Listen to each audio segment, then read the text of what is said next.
Let's talk about identity and self and how we perceive ourselves and all of that good stuff, because you guys tell me a lot about how you don't feel like yourself around your friends, and especially on my videos about the chameleon effect and being a social butterfly, where I share that I kind of used to pick up after my friends and the people that I liked, and that I lost myself in trying to be someone else and trying to be liked by other people. Please, let's start with just the notion that it is totally normal to copy people around you to an extent.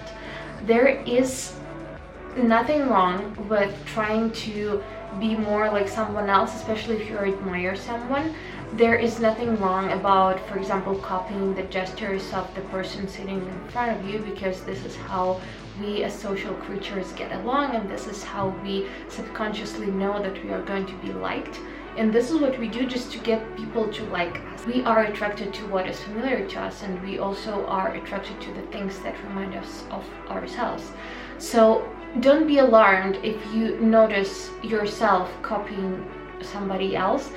It is a problem if you don't know who you are outside the social situation. So if you are at home alone and you don't have anyone to repeat after, and then you are lost and you don't know who you are, you don't know what you stand for, or you don't know what you like and what your favorite color is, or what clothes suit you, then it is a problem. And I have a separate video about this, so I will not go into much detail now.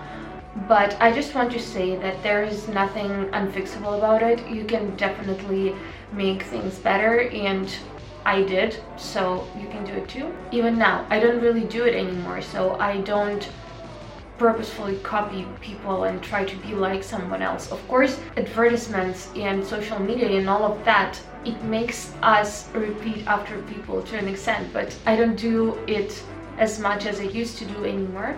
But still, I went to spend time with my family for Christmas holidays, and I was with my parents, and it was so funny. I realized that I act differently around them than I act when I'm just on my own. And it's so weird because my parents are literally the only two people in this world who just love me for who I am, and I don't need to pretend to be someone that I'm not around them, but I still acted differently than I usually do when I'm just on my own.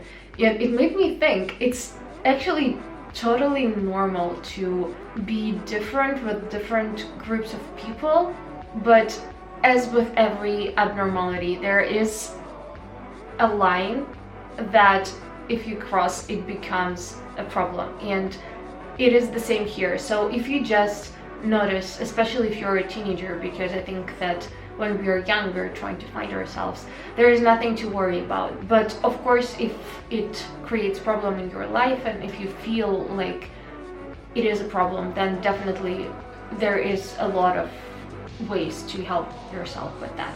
The second thing that I wanted to talk about today is not identifying yourself with your thoughts and emotions. And this is where, again, mindfulness comes into play, because it's very important to know that you will have different thoughts throughout your life. You will react differently to different things, and in one life circumstance, the same thing will create one emotional response from you, and then the same thing like 5 years later will create a totally different emotional response from you. And it's totally fine, and you will have different thoughts today and tomorrow, and they will make you feel like a different person, but you are not your ideas and your thoughts and your emotions. And it's actually kind of a really philosophical question of what actually is self. I'm not going to go there. Yeah, we are not going there. But just don't identify yourself with your thoughts, and don't identify other people with their thoughts and emotions and reactions. And if somebody did something bad, it doesn't make them a bad person. As well, if you had a bad thought, or you had like an urge to do something that doesn't really correspond to your values, it doesn't make you a bad person. You just had a bad thought, or maybe not even bad, because I don't think that we should judge our thoughts or emotions as bad or good. But you know, you just need to understand that it is like the sky. So the sky will always be there, but your thoughts and reactions are like clouds, and the sky will be a little bit different every day. The colors will be a little bit different. The sunset will be a little bit more red today and a little bit more violet tomorrow, but still the same sky, still the same sun. And the same with you. You will always be yourself, and your thoughts have not control over you, but you have control over them. Another thing, and it's very important, is self-esteem. And I see a lot of people, and not only people in real life, but also a lot of advice like this on the internet. And a lot of people think that they are entitled to everything and anything just for the mere fact of their existence. And some people really think very highly of themselves, which is not really based on anything. And I really don't think that it's a good tendency, because you have to be very aware of your strengths and your weaknesses, and you need to know how to apply them in order to achieve things that you want, and not only claim that you have a right to have something when you don't have anything to show for it.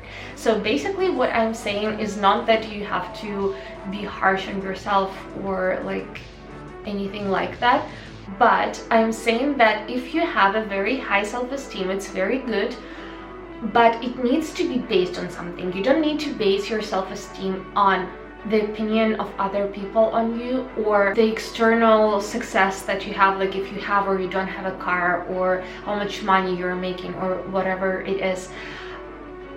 High self-esteem is very good, but you need to know that everyone deserves basic human rights, but not everyone is entitled to have more.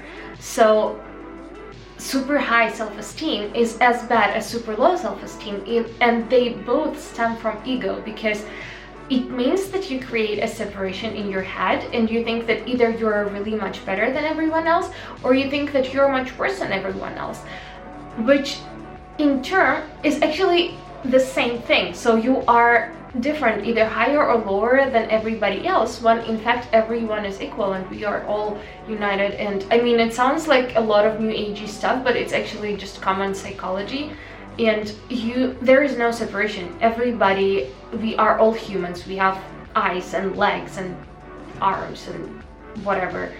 So your self-esteem should be based on reality, and it should represent who you are. And you can have a high self-esteem and still work on your weaknesses. You can be aware of what you need to work on and still be happy with who you are now, and keep working towards the person that you want to be and becoming better and improving every day, and respect yourself for that without being arrogant. And I hope that it makes sense, because I feel that I'm getting carried away. And the last thing that I want to say, because my battery is flashing at me, is that a realization that really changed my entire life is that not only everybody has to like you. This is kind of self-explanatory and you hear it from every corner. You don't have to be liked by everyone, and not everyone is going to like you, and it's totally fine. Although of course it feels unfair, and like, why don't they like me, and what did I do, and all that kind of stuff. But the even more important realization that I had was that I don't have to like everyone either. There are instances when I just don't click with a person. Like, they're perfectly nice, they're perfectly fine, but I just like, it just doesn't happen. I don't like them and I don't want to be friends with them.